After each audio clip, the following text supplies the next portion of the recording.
สบายดีคลิปนี้จะมาสอนต่อเกี่ยวกับการคิดไล่เลขใช้นิ้วมือเนาะเฮามาต่อสูตรที่1สูตรที่1แม่นบวก4จะเท่ากับลบ1บวก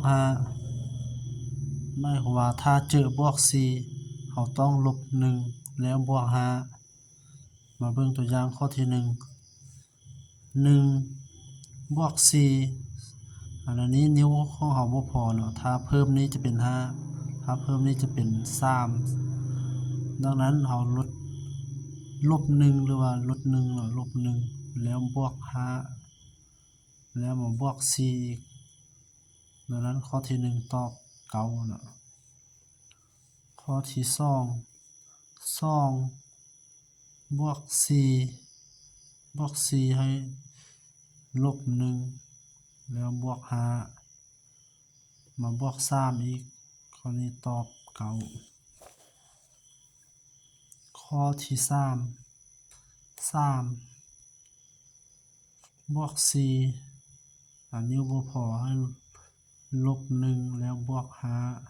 5มาบวก1อีกข้อนี้ตอบ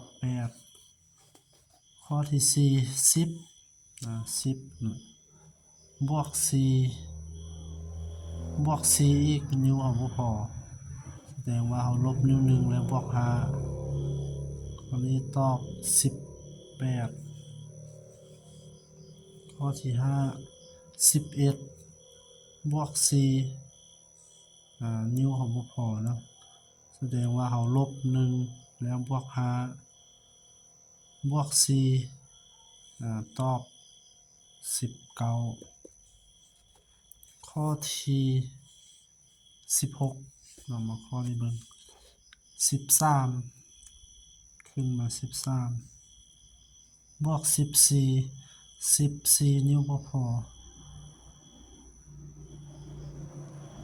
ลดลงนิ้ว1แล้วเพิ่ม5มันบวก22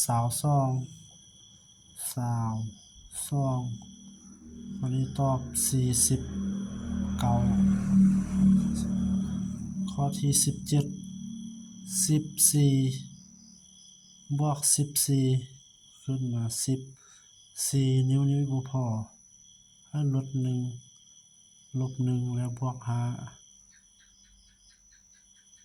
กับบวก11